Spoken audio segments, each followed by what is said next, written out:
Hi, I'm Greg, your English teacher from OnlineLanguageAcademy.com, and in this English class I'm going to explain to you 9 common mistakes that native English speakers make.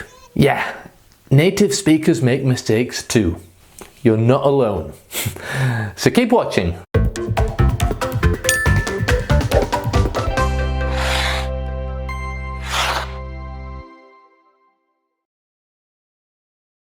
Right, if you are new here, come and subscribe to my YouTube channel for more English lessons that's going to help take your English fluency to a higher level and give you better opportunities in your life. So just click subscribe and click up there to get my free ebook, which is going to help fix your broken English.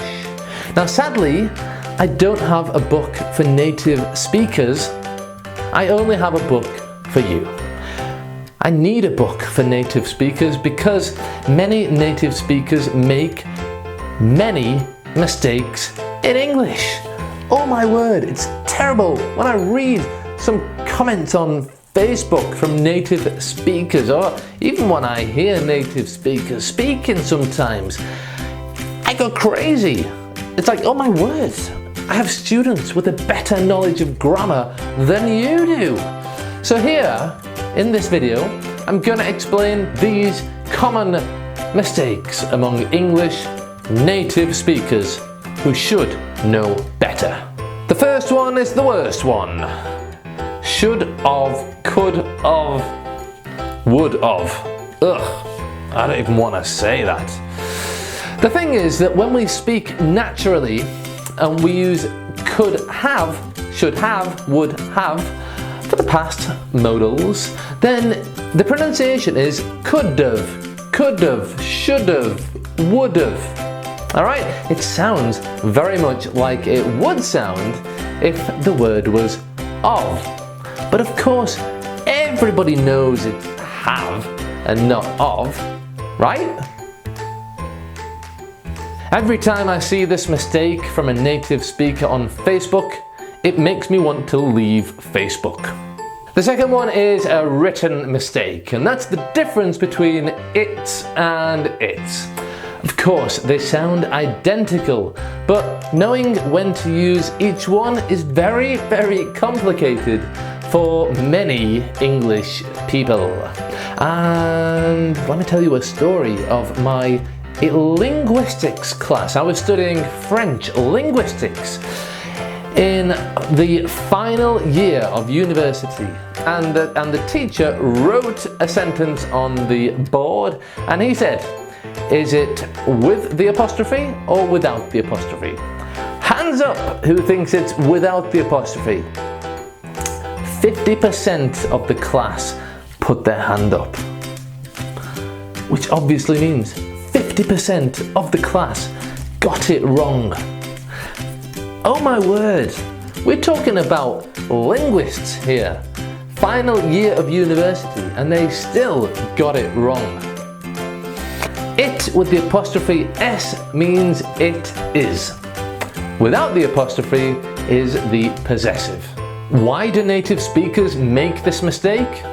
Well, the reason is that when we use the possessive for a person, we use the apostrophe S.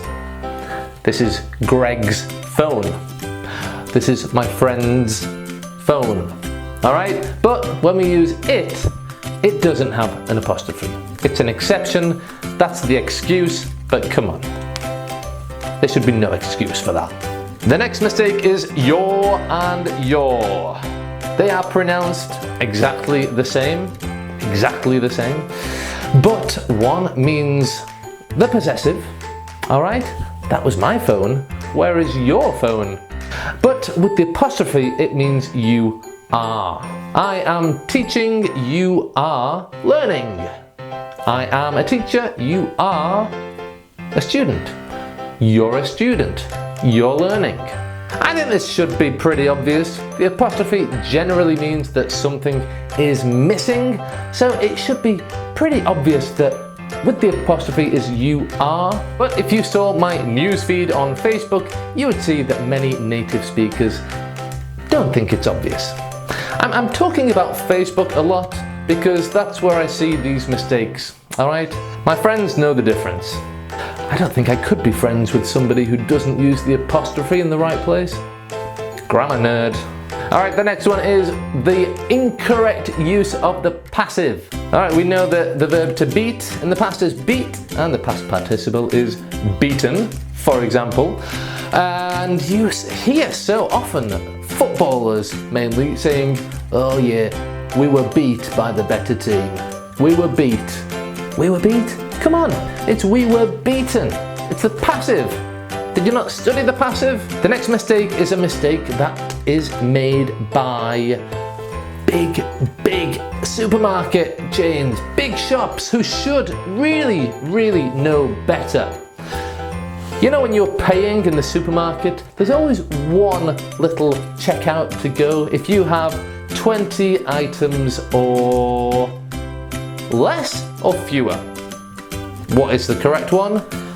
Well, it's less for uncountable and it's fewer for countable. Items is countable, so it should be 20 items or fewer.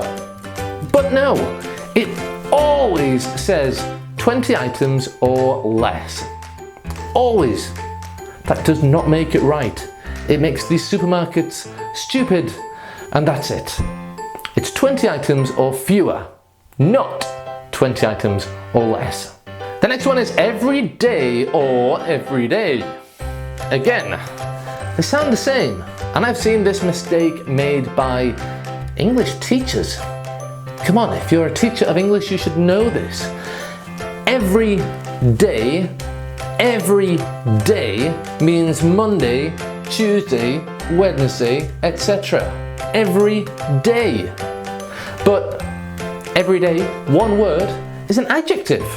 Alright? Brushing my teeth is an everyday activity. I love teaching you everyday expressions in English. The next one is good or well. Good being the adjective and well being the adverb. So, you know, good describes something and well describes a verb.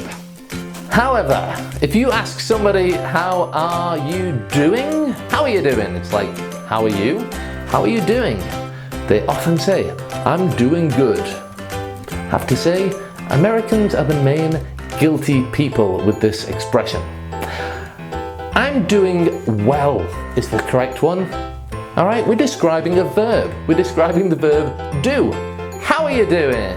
I'm doing well. If you do good, it means you're like Superman or Mother Teresa. Alright? So, yes, Mother Teresa did good in her life. But how are you today? How are you doing? I'm doing well, thanks. And you? The next one is the difference between me and I. And I did a video on this for English students, but English native speakers always make this mistake. Now, as I explained in my other video, the tip is to delete the other person and read the rest of the sentence to see if it sounds grammatically correct. So, my dad and me went shopping. We will delete my dad and read the rest. Me went shopping. That's what you're saying. Me went shopping. Now, you sound like a caveman when you say that. Me went shopping. It's I went shopping, okay? And if you want to include your dad in this, then you can say my dad and I went shopping. And I've saved the best for last. It's one that absolutely irritates me and just makes me lose the will to live. And the mistake is the bad pronunciation of the word pronunciation. It's the most ironic mistake you can make. You are pronouncing a word relating to pronunciation incorrectly. What some people will say, and I've heard English teachers say this, I've heard people in my linguistics course at university say this. They say pronunciation. Alright? The verb is pronounce. Pronounce. Pronounce. But the noun is not pronunciation. It changes. It changes to pronunciation. It loses the O. It's just pronunciation and it's not pronunciation. How can you have a pronunciation mistake with the word pronunciation? As I said before, I have nothing to help native speakers fix their broken English, but if you want to fix your broken English, you can get my ebook called English Quick Fix. Alright? And subscribe to my channel for more videos from me. Thanks for watching and I'll see you soon. Bye for now.